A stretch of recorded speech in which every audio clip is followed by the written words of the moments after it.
The snow was falling so hard that Cole could barely see his own hands in front of his face. He pushed through the storm, following the faint signal of the distress beacon.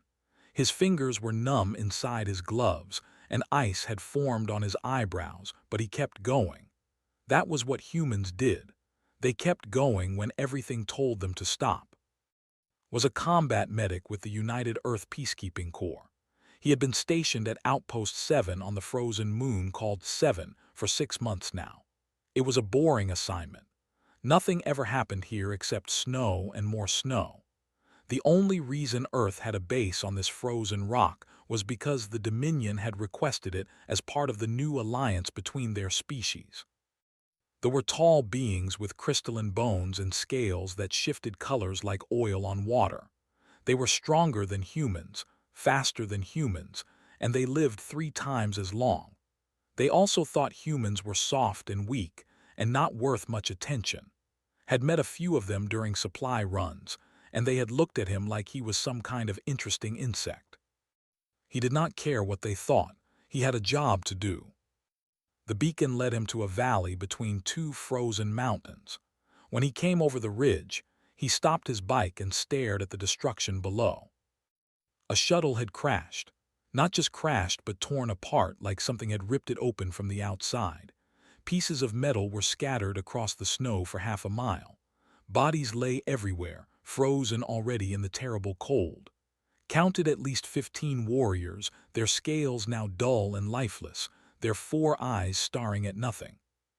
He climbed off his bike and made his way down the slope. The wind screamed around him, pushing against him like it wanted him to turn back. He ignored it. There might be survivors. There was always a chance. The main body of the shuttle was cracked open like an egg. Climbed inside, his flashlight cutting through the darkness. More bodies here. Guards from the look of their armor. They had died fighting something, their weapons still in their hands. Then he heard it, a sound so faint he almost missed it over the howling wind. A cry, high and thin and full of pain, the cry of a child.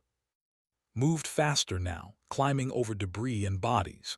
He found her in what must have been the passenger compartment. A young girl, maybe 6 or 7 years old in human terms. She was trapped under a fallen beam, her legs crushed beneath the weight. A dead guard lay over her, his body clearly positioned to protect her from whatever had attacked. The girl looked up with 4 eyes full of terror. She was bleeding that strange blue blood that had, and her scales were cracked and damaged. She was shaking, either from cold or fear or both. Knelt beside her and made his voice soft, gentle, the same voice he used when he treated injured children back on Earth. "Hey there, little one. My name is, I am going to help you, okay? I am going to get you out of here." She did not understand his words, probably, but she understood his tone. Her shaking slowed just a little. Her 4 eyes stayed fixed on his face. He worked quickly but carefully. He gave her a shot for the pain, using one of his universal medicines that worked on most known species. Then he began to lift the beam off her legs. It was heavy, far too heavy for one person, but did not think about that. He just thought about the little girl who needed him. His muscles screamed. His back felt like it would break, but inch by inch the beam moved. When he finally had it high enough, he pulled her free with his other hand and let the beam crash back down. Her legs were badly damaged. He could see broken bones through the cracked scales. She needed a real medical facility, not a field medic with basic supplies. But the nearest help was back at the outpost, 12 miles away through the worst storm he had ever seen. 12 miles, in a blizzard that would kill any in minutes, carrying an injured child. Did not hesitate. He wrapped the girl in his thermal blanket, strapped her to his chest, and started walking. His would never make it through this snow. It had to be on foot. The girl pressed close to him, her small body shaking against his chest. Then she did something that surprised him. She reached up with one weak hand and pressed her palm against his cheek. Her skin was cold and smooth, and her 4 eyes looked into his 2 with something like wonder. Thought she was just scared. He thought she wanted comfort, the way any child would. He did not know that among her people, this gesture was ancient and sacred. He did not know that she had just claimed him as her protector under laws older than human civilization. He just smiled at her and said, "Hold on tight, kid. We have a long walk ahead of us." The storm tried to kill them 100 times during that walk. The wind knocked down and he got back up. The cold bit through his suit and he kept walking. His legs went numb, then started burning, then went numb again. He lost feeling in 3 of his fingers. His lungs ached with every breath of frozen air. But he kept going, step after step, hour after hour, through a blizzard that should have killed him 10 times over. Because there was a child in his arms who needed him, and Cole did not know how to quit. When he finally stumbled through the gates of Outpost 7, he was more ice than man. The medical team rushed toward him, shouting questions he could not hear over the ringing in his ears. He managed 2 words before he collapsed. "Save her." He did not see the emergency ship that landed 20 minutes later. He did not see the warriors who stepped out and stared at the frozen human who had done the impossible. He did not hear them whisper in shocked voices that no one could survive the frozen death, that no soft creature could walk 12 miles through hell itself. And he definitely did not understand when the girl was taken from his arms, and the lead warrior looked at the mark on her forehead and went pale. Because the girl was not just any child. She was Princess, 3rd daughter of the High Empress of the Dominion, and she had just bound herself to a human protector in front of witnesses who would carry this story to every corner of the galaxy. Cole had walked into a blizzard to save a child. He had walked out as something else entirely. He just did not know it yet. Woke up 3 days later in a bed that was not his own. The room around him was made of crystal that glowed with soft light. The air smelled strange, like flowers and metal mixed together. Everything was too big, built for people much taller than him. A healer stood beside his bed, her scales shifting from blue to green as she noticed he was awake. She said something in her own language, then pressed a device to his neck. When she spoke again, he could understand her. "You are awake, good. The Empress will want to see you soon." The Empress tried to sit up, but pain shot through his body and he fell back. "What Empress? Where am I? Where is the girl?" "The princess is alive because of you. She is healing well." The healer's scales shifted to a color did not recognize. "You carried her through the frozen death. Our warriors say this is not possible. They say no creature with soft skin could survive those conditions." Managed a weak smile. "Humans are stubborn that way." "So it seems." The healer tilted her head, studying him like he was a puzzle she could not solve. "Rest now. You will need your strength for what comes next." What came next was the most terrifying experience of his life, and he had once been shot at by rebels on 3 different planets. 2 weeks after he woke up, once he could walk without falling over, they put him in a formal uniform and took him to the throne room of the High Empress. The room was enormous, with walls of living crystal that reached up so high he could not see the ceiling. Thousands of nobles filled the galleries, all of them staring at him with their 4 eyes. He had never felt so small in his life. At the far end of the room sat the High Empress. She was the largest had ever seen, nearly 9 feet tall, with scales that shifted through every color of the rainbow. A crown grew directly from her skull, crystal spires that caught the light and scattered it everywhere.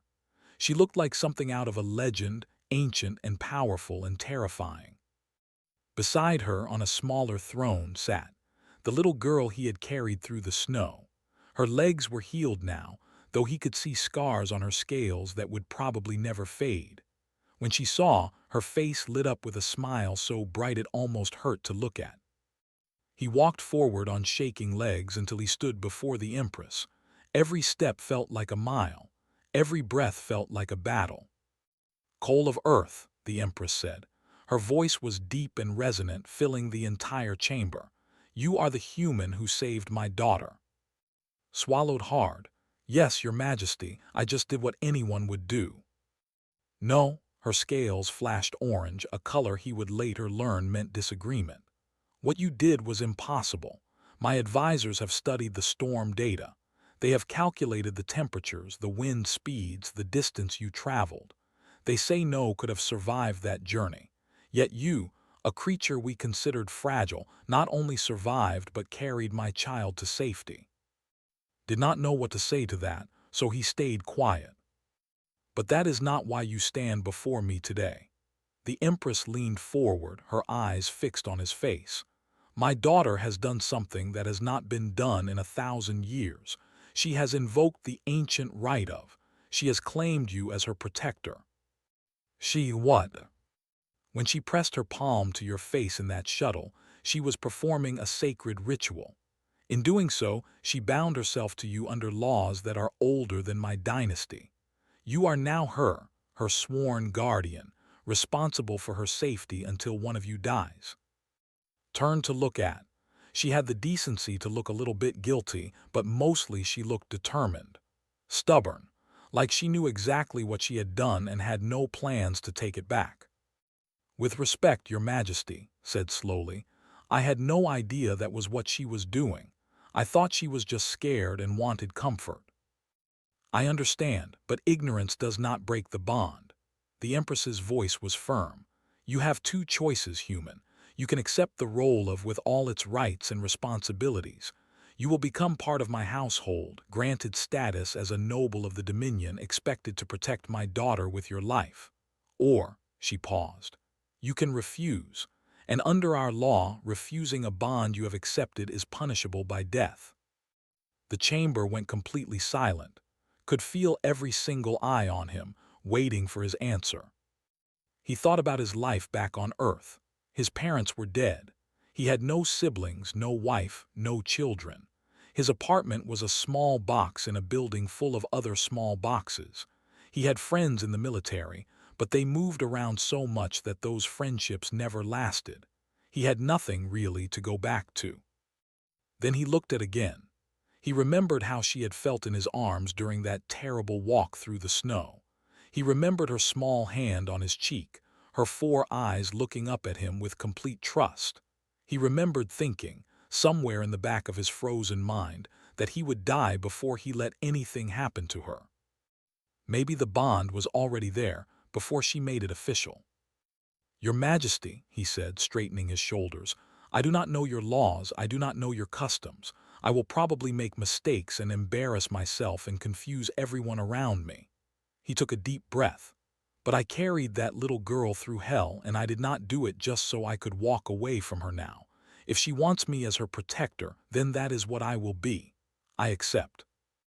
The Empress studied him for a long moment. Her scales shifted through several colors he did not recognize. Then, finally, they settled on bright gold. "Then kneel, coal of earth." He knelt. The crystal floor was hard under his knees. "Rise as to princess, guardian bound to the royal house, and the first human ever granted noble standing in the Dominion." He rose, and just like that everything changed. Later, after the ceremony, found him in the garden outside the throne room. She was small enough that she barely came up to his waist, but she walked with the confidence of someone who knew exactly who she was. "You stayed," she said. Her voice was high and young, but her words were translated clearly by the device they had given him. "They told me you might not. They said humans do not understand bonds like ours." Knelt down so he was at her level. "I carried you through a blizzard, kid. You think I was going to let a little thing like sacred ancient laws scare me off?" Her scales shifted to a soft pink color. He did not know what that meant yet, but it looked happy. "I picked you because you were warm," she said. "Everyone else in that shuttle was cold, dying, but you were warm and your eyes were kind. I knew you would keep me safe." Felt something shift in his chest, something old and locked away that he had not let himself feel in a long time. "I will," he said. "I promise." She smiled at him then, a bright and trusting smile that no child should be able to give a stranger. But he was not a stranger anymore, was he? He was her protector. Her family. The galaxy had no idea what it had just unleashed. 6 months passed, and learned many things about life in the court. He learned that the food was actually pretty good, once you got used to the fact that some of it was still moving on your plate. He learned that slept standing up, which explained why all the beds in the palace were just decorations they had added for his benefit. He learned that their language had 47 different words for honor and only 3 words for fun. Most importantly, he learned that someone very powerful wanted dead. The attack on her shuttle had not been an accident. It had been an assassination attempt, planned by someone inside the Dominion who did not want the human alliance to succeed. And whoever they were, they had not given up just because the first attempt had failed.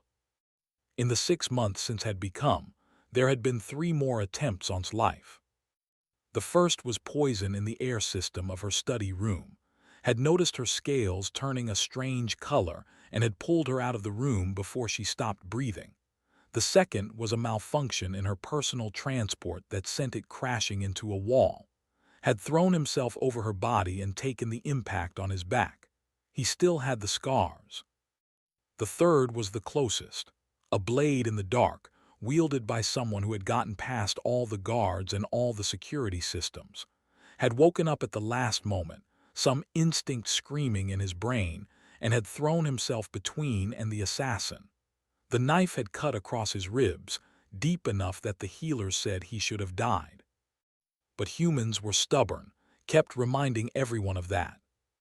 The Empress launched investigations after each attack, but the conspiracy ran deep.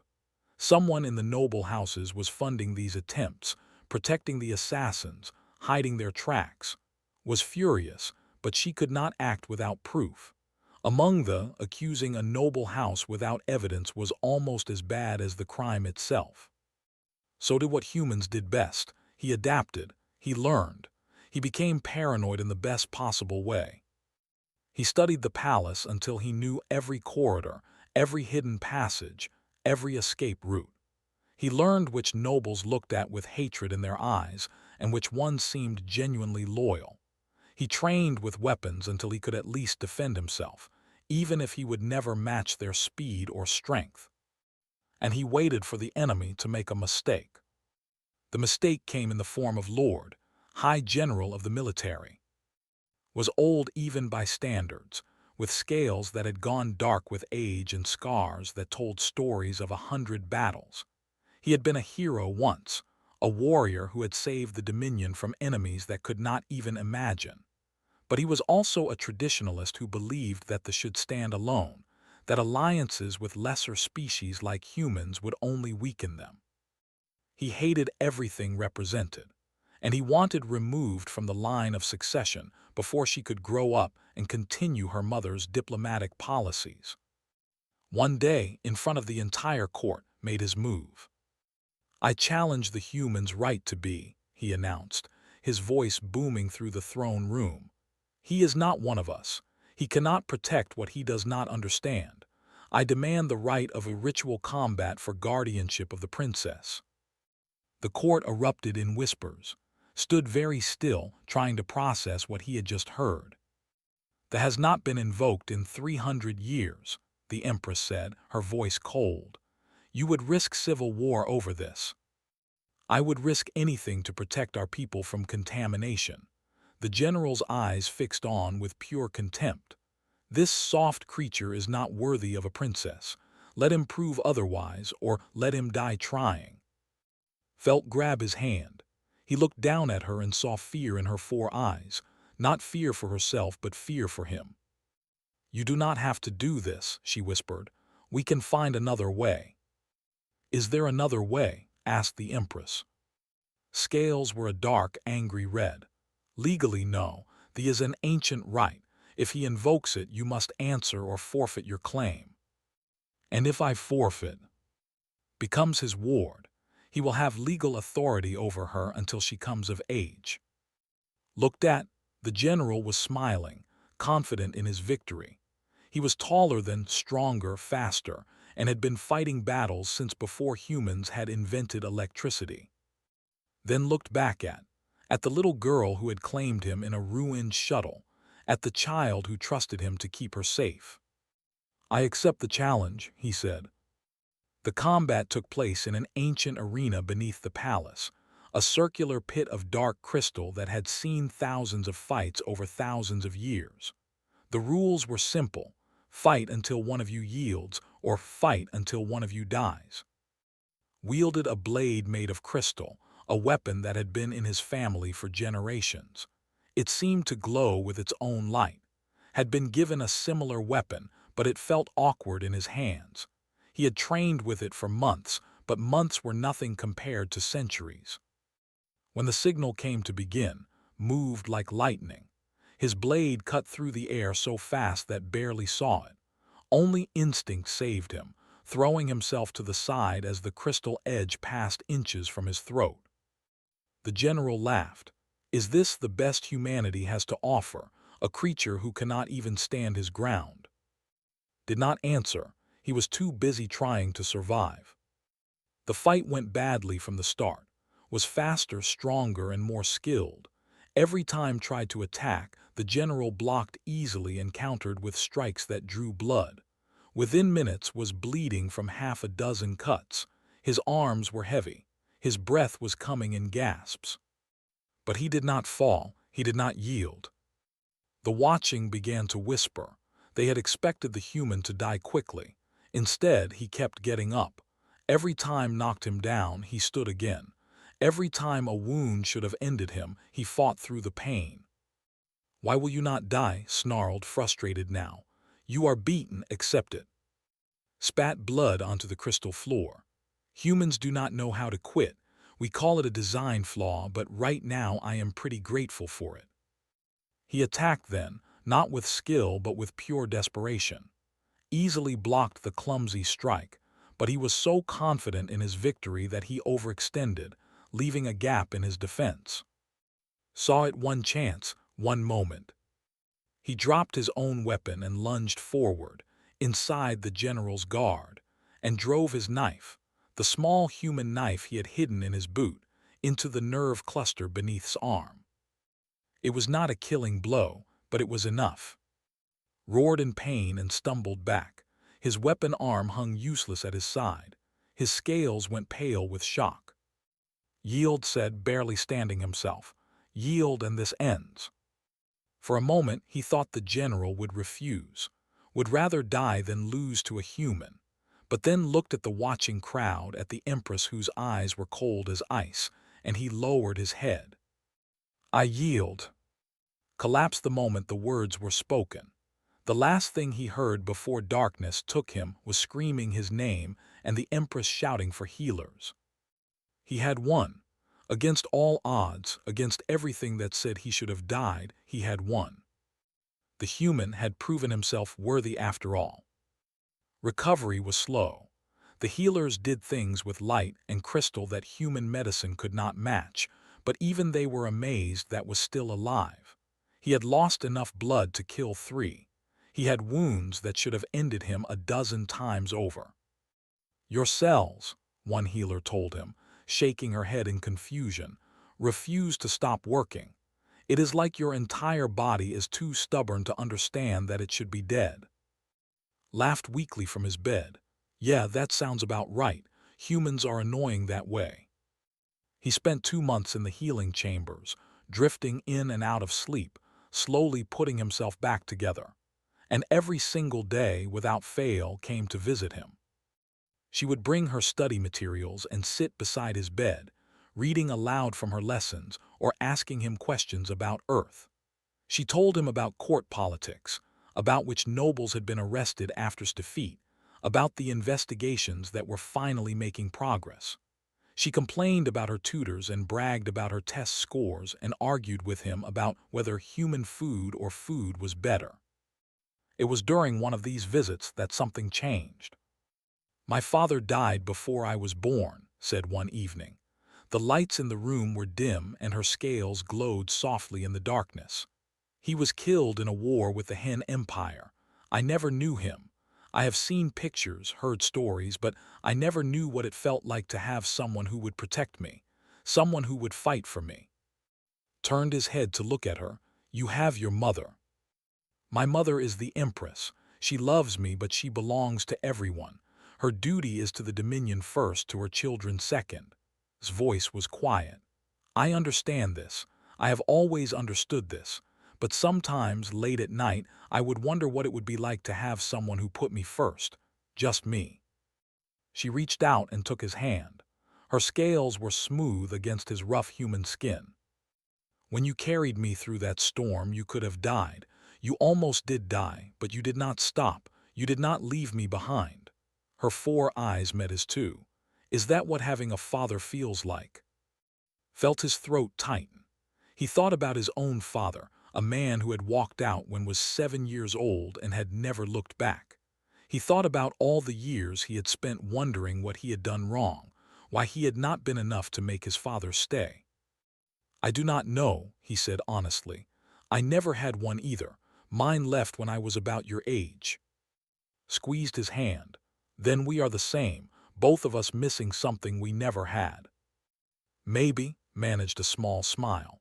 "But I think maybe we found it anyway, just not in the usual way." She was quiet for a long moment.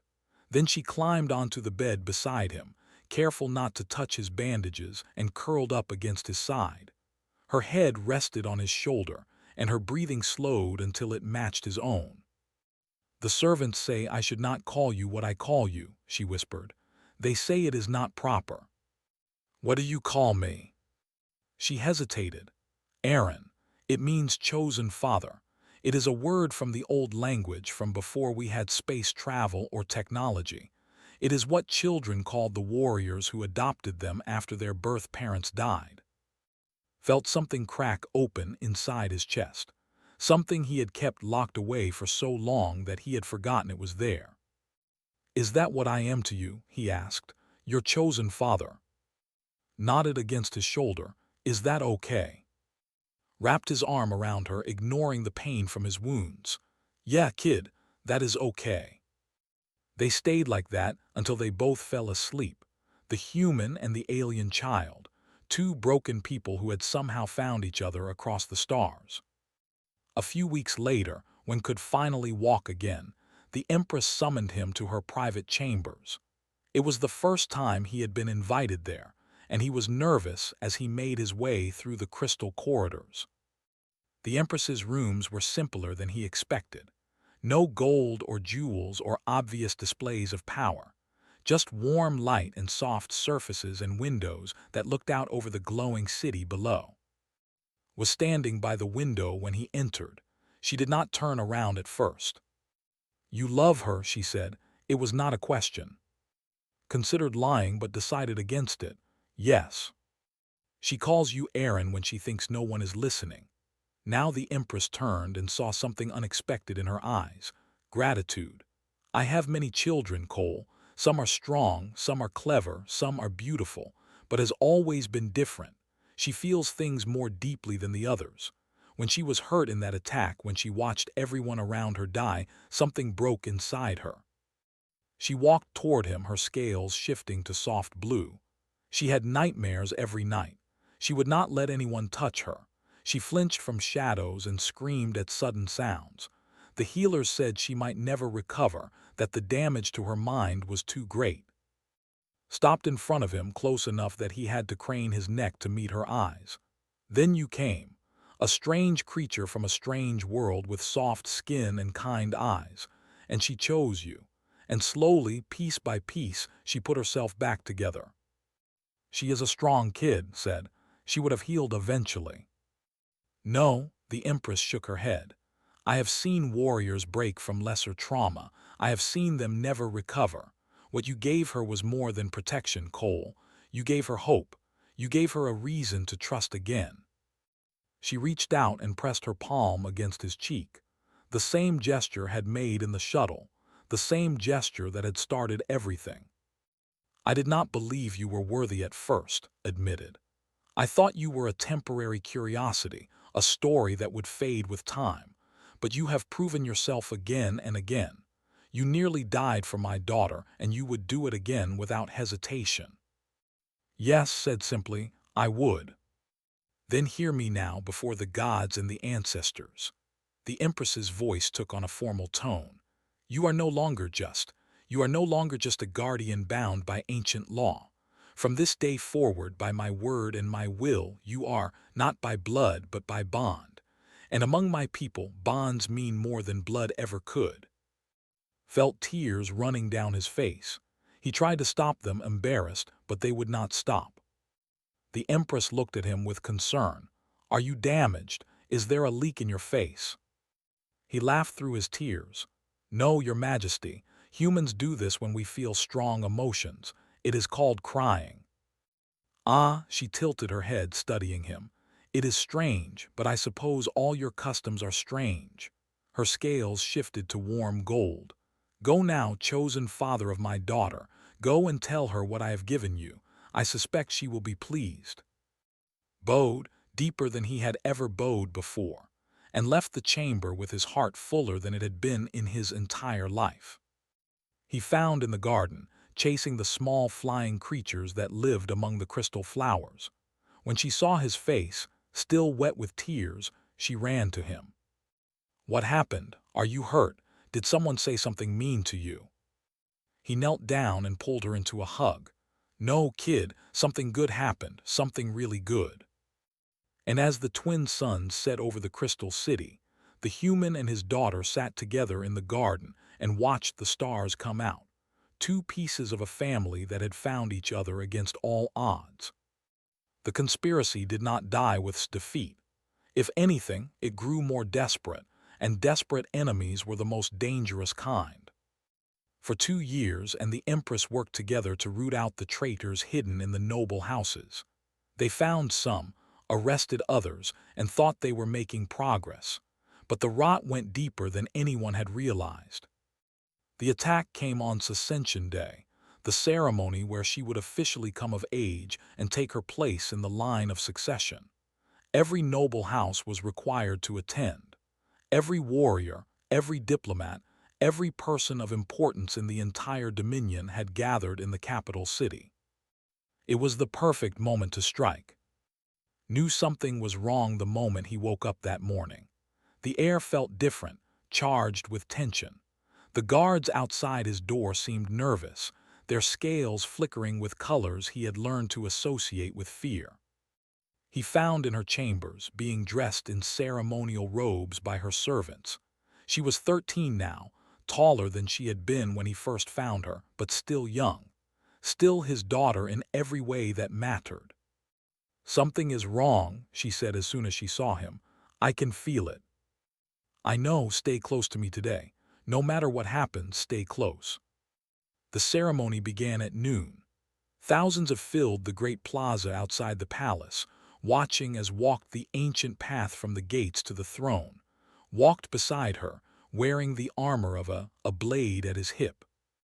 The Empress waited on the throne, surrounded by her guards.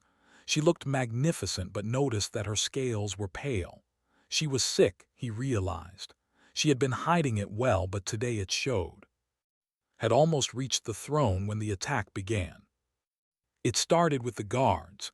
Dozens of them, warriors who had sworn loyalty to the Empress, suddenly turned their weapons on their comrades. The plaza erupted in chaos as soldiers fought soldiers, noble against noble. Saw the blade coming for the Empress a moment too late. She fell from her throne, poison already spreading through her body from the cut. He screamed her name, but there was nothing he could do. There were enemies everywhere and was standing in the middle of it all, frozen with shock. He grabbed her and ran. The palace was overrun. The conspiracy had planned perfectly, infiltrating the guard, the servants, even some of the noble houses who were supposed to be loyal. Fought his way through corridor after corridor, leaving bodies behind him, taking wounds that he ignored through sheer will. They were not alone. Other survivors joined them as they ran, young nobles and servants who had not been part of the betrayal. By the time found the entrance to the ancient tunnels beneath the palace, he had nearly 20 people following him. The tunnels were dark and old, built long before the current dynasty existed. Had studied them obsessively in the months after becoming, memorizing every twist and turn. That knowledge saved their lives now. For 3 days they moved through the darkness, rationed their food, kept the younger children calm, and dealt with the soldiers who found their trail. Each fight cost him something. Each wound healed slower than the last, but he kept moving, kept fighting, kept protecting. Never left his side. She had not spoken since watching her mother fall, but she held his hand through the darkness like she had held it in that ruined shuttle so many years ago. On the third night, they stopped to rest in a chamber where 3 tunnels met. Sat with his back against the wall, too tired to pretend he was okay. "You are dying," whispered. It was the first thing she had said in days. "I am fine." "You are lying." Her 4 eyes were bright with tears. "I can see it. You are bleeding inside. You have been for days." Reached out and touched her face. "I will get you to safety first. After that we will see." "No," her voice cracked. "You cannot die. I already lost my mother. I cannot lose you too." "You have not lost her yet. She was poisoned, not killed. If we can get to the Loyalist forces, if we can get medicine to her in time." "How? We are trapped down here, hunted like animals." Smiled, it hurt, but he smiled anyway. "Because I sent a message 3 days ago before we entered the tunnels. I used the old communication network, the one the traitors did not know about. Help is coming. We just have to hold on a little longer." They emerged from the tunnels the next morning, stepping out into the light of dawn at an ancient temple complex outside the city. And there, waiting for them, was an army. General, one of the few military commanders who had remained loyal, stood at the front of 10,000 warriors. He stared at with amazement that he did not bother to hide. "How?" he demanded. "How did you know where we would be? How did you survive the tunnels? There are predators down there that have killed hundreds of our warriors." Swayed on his feet, barely conscious. "Humans are the thing that other predators should be afraid of. We just usually pretend otherwise to be polite." Then he collapsed. The last thing he saw before darkness took him was kneeling over him, screaming for the healers. The counterattack was swift and brutal. With evidence of the conspiracy that had been gathering for years, evidence he had hidden in dead drop locations throughout the capital, the Loyalist forces had both the legal authority and the moral high ground to act. The corrupt houses fell within hours. The Empress, saved by antidotes that had stockpiled specifically for this possibility, recovered to personally pronounce judgment on the traitors. But it was what happened after that would be remembered forever. Stood before the assembled survivors, before the entire Dominion watching through broadcasts, and made a proclamation. "I am told that humans are weak," she said. Her voice carried across the plaza, strong and clear. "I am told they are soft, that they do not belong among the strong peoples of the galaxy." She turned to look at, who stood beside the throne, bandaged and pale but still on his feet. "This human carried me through death when I was a child. He fought our greatest warrior and won. He protected me when my own people turned traitor. He taught me that strength is not about scales or claws or size. It is about the heart that refuses to give up." She walked to him and took his hand, raising it high for everyone to see. "My mother gave him a name among our people. I give him something more.